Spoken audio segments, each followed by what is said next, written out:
নমস্কার। আশা করি তোমরা ভালো আছো, সুস্থ আছো। চলো আজ আমি তোমাদের জন্য নিয়ে এসেছি 4টি এক্সারসাইজ, যেগুলো করলে প্রস্টেট গ্রন্থি কমানো যায়। প্রস্টেট গ্রন্থি বেড়ে গেলে আমাদের ক্যান্সার মতো পর্যন্ত ভয়ানক রোগের শিকার হতে হয়। তাই প্রস্টেট গ্রন্থি কমানোর জন্য, যাতে প্রস্টেট গ্রন্থি না বাড়ে, আমি সহজ সরল 4টি এক্সারসাইজ তোমাদের জন্য আজকে নিয়ে এসেছি। এই এক্সারসাইজগুলো তোমার প্রতিদিন করবে। এছাড়া এই এক্সারসাইজগুলো করলে হাতের ব্যায়াম, পায়ের ব্যায়াম, সর্বশরীর গোটা শরীরের ব্যায়াম হবে এবং শরীর সুস্থ থাকবে। যোগ, আসন, প্রাণায়াম করলে শরীর সুস্থ থাকে, রোগ প্রতিরোধ ক্ষমতা বাড়ে। তাই প্রতিদিন নিয়ত আমাদের সাথে তোমরা এসো, আমাদের সাথে যোগ, আসন, প্রাণায়াম করো, নিজেদের শরীরকে সুস্থ রাখো। সম্পূর্ণ ফ্রিতে আমরা আমাদের এই যোগা ক্লাসে তোমাদেরকে যোগ শেখাই। তাই প্রতিদিন আমাদের এই চ্যানেলে প্রতিনিয়ত একই টাইমে এই ভিডিওগুলো পাবে। সেই সাথে সাথে আমাদের ভিডিওগুলো দেখে অবশ্যই যোগ শেখো এবং শরীরকে সুস্থ সবল করো। শরীরের মধ্যে রোগ প্রতিরোধ ক্ষমতা গড়ে তোলো। যারা দীর্ঘদিন থেকে বিভিন্ন মেডিসিন খাচ্ছ, তাদেরকে বলবো যোগ অভ্যাস করো। যোগের থেকে কোনো ওষুধ হয়, মেডিসিন হয় না। যোগ সম্পূর্ণ শরীরের মূলের থেকে যে রোগ, সেই মূল থেকে, রোগের মূল উৎস থেকে শেষ করে দেয়। তাই আমাদের প্রত্যেকের যোগা করা দরকার, শরীর সুস্থ রাখা দরকার। চলো আজ আমি 4টি এক্সারসাইজ, সহজ সরল এক্সারসাইজ তোমাদেরকে দেখাই। প্রথম এক্সারসাইজ আমি দেখাবো ভদ্রাসন। ভদ্রাসন, এটাকে আবার বাটারফ্লাইও অনেকে বলে থাকে। তো ভদ্রাসন করার জন্য আমি সর্বপ্রথম এইভাবে পা দেখো, এইভাবে জোড়া করে আমি এইভাবে বসবো। হাত এইভাবে নেব, হাত আমি এইভাবে ধরবো। বাটারফ্লাই, প্রজাপতির, এটা বাটারফ্লাইও বলে। আমার মেরুদণ্ড, ঘাড়, পিঠ, পেট একেবারে মেরুদণ্ড সোজা থাকবে।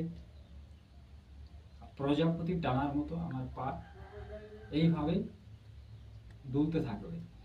এটা যতক্ষণ খুশি তোমরা করতে পারো, শ্বাস প্রশ্বাস স্বাভাবিক থাকবে। এইভাবে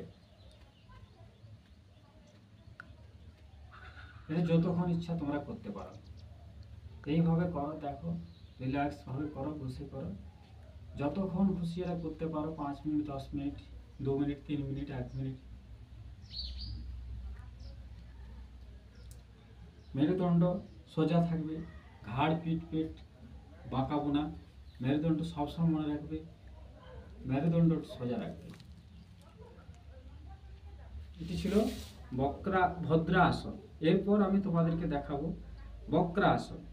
বক্রাসন করার জন্য আমরা প্রথমে পা মেলে বসলাম। মেরুদণ্ড আমার সোজা থাকবে, স্ট্রেট মেরুদণ্ড থাকবে। প্রথমে আমি ডান পা ভাঁজ করে মুড়ে নিলাম। এবারে ডান হাত আমার পেছন দিকে নিয়ে এলাম। এবারে এই বাম হাত আমি ডান হাঁটুর এ পাশ দিয়ে এই বাম হাতের হাঁটুর কাছে আমি টাচ করলাম। এখানে আমি ধরে রাখলাম হালকা আলতো করে। এবারে আমি পেছনে হাতের দিকে আমি তাকাবো, এইভাবে মেরুদণ্ড স্ট্রেট থাকবে। এইভাবে 10, 15, 20 সেকেন্ড থাকার পর স্বাভাবিক শ্বাস প্রশ্বাস থাকবে। আবার ফিরে এলাম আগের অবস্থায়। এবারে বাম পা দিয়ে শুরু করব। বাম পা হাঁটু মুড়ে নিয়ে এলাম। এবারে বাম হাত আমার পেছনে গেল, ডান পা আমি সোজা মিলে রেখেছি। এবারে আমার ডান হাত এই হাঁটুর উপরে আমি আলতো করে ধরে রাখবো। আমি এই হাতের দিকে, হাত স্ট্রেট থাকবে, বাম হাতের দিকে আমি তাকাবো। এইভাবে 10, 15 সেকেন্ড, 20 সেকেন্ড, 30 সেকেন্ড, যতক্ষণ ইচ্ছা তোমরা থাকবে। এটা শরীরের মধ্যে টান টান ভাব আসবে, পেশির মধ্যে টান টান ভাব আসবে, পায়ে, হাতে, কোমরে মোচড় হবে। এতে করে পেটের সমস্যা দূর হয়। পেটের রোগের জন্য খুবই ভালো এটি, এবং যাদের চর্বি মেদ থাকে তাদের জন্য খুবই ভালো। এইভাবে 15-20 সেকেন্ড থাকার পর আবার আগের অবস্থায় ফিরে এলাম। এইভাবে 15-20 রাউন্ড করে ডান পায়ে 15 বার, বাম পায়ে 15 বার সময় দিয়ে 5 মিনিট সময় ধরে এই আসন করো। ঠিক আছে? এরপর আমি তোমাদেরকে দেখাবো বাহ্য প্রাণায়াম। বাহ্য প্রাণায়াম এটাও পেটের জন্য খুবই একটি উপকারী ব্যায়াম। বাহ্য প্রাণায়ামের জন্য আমরা পদ্মা আসন বা সুখা আসন, তোমাদের যে কোনো সুবিধা হবে, সুখা আসন, পদ্মা আসনে বসে এভাবে স্ট্রেট হয়ে বসলাম।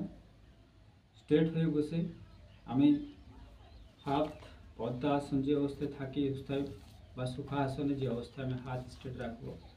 আমি শ্বাস নেব।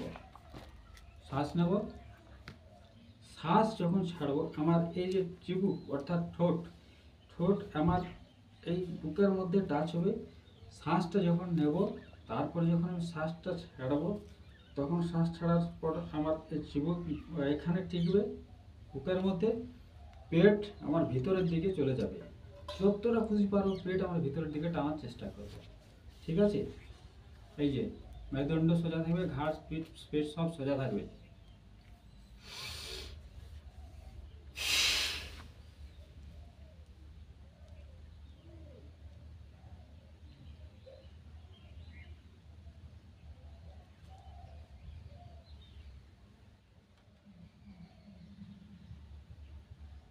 এইভাবে এইভাবে করতে হবে। দেখো আমি তোমাদেরকে দেখি আর ভালো করে দেখাই। যখন আমি শ্বাস টানবো, শ্বাস টানার পর আমার পেট কিন্তু দেখো, শ্বাস আমি নিচ্ছি, তোমার সুবিধার আমি দেখাচ্ছি।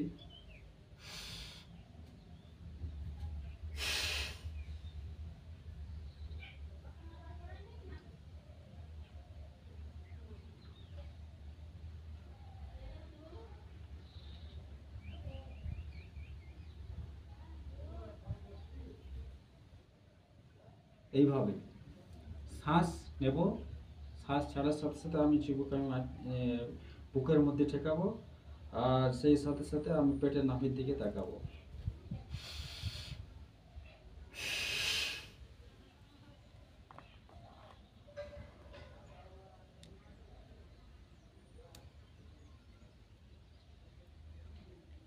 এটি পেটের জন্য খুব একটি ভালো দুর্দান্ত একটি ব্যায়াম, বাহ্য প্রাণায়াম। এরপর পরের আমি ব্যায়াম দেখাবো, পরের এক্সারসাইজ গোমুখা আসন।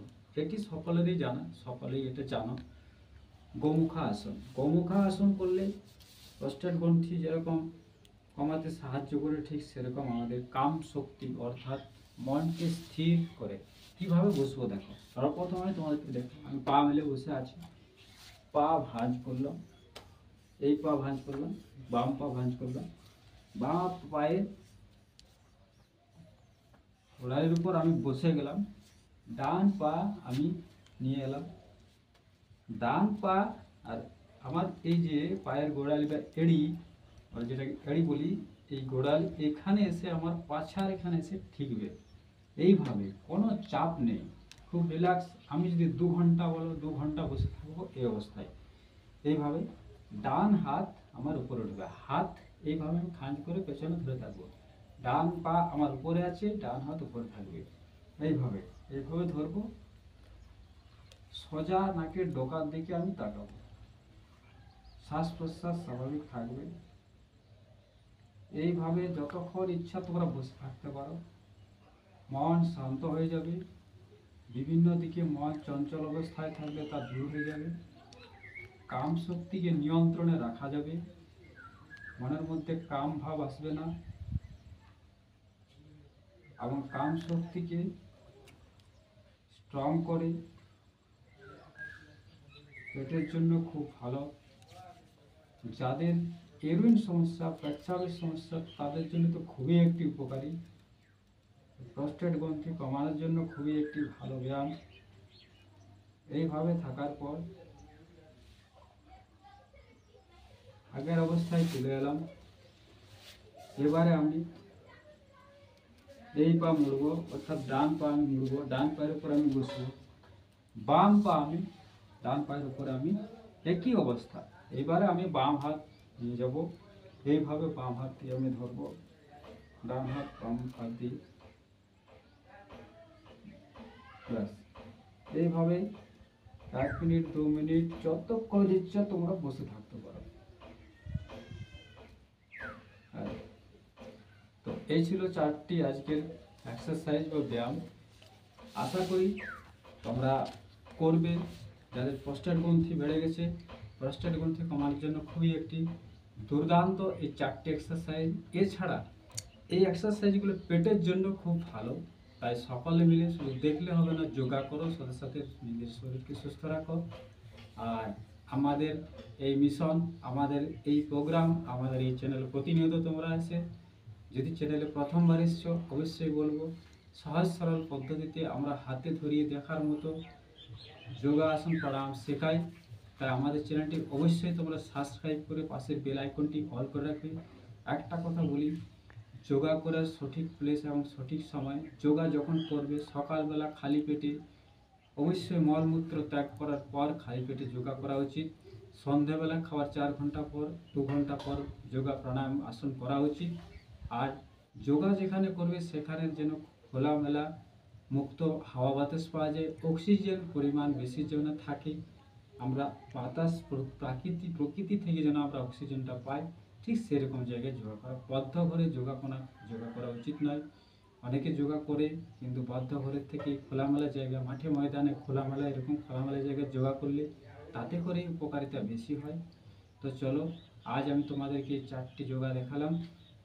যদি তোমাদের কারো কিছু সমস্যা থাকে, কিছু প্রয়োজন থাকে, অবশ্যই কমেন্ট করে জানাবে। আমি সেই বিষয় নিয়ে আমি যোগা নিয়ে আসবো, প্রাণায়াম নিয়ে আসবো। আজকের এই ভিডিও আমি এখানে শেষ করছি। সকলে ভালো থাকবে, সুস্থ থাকবে। ধন্যবাদ।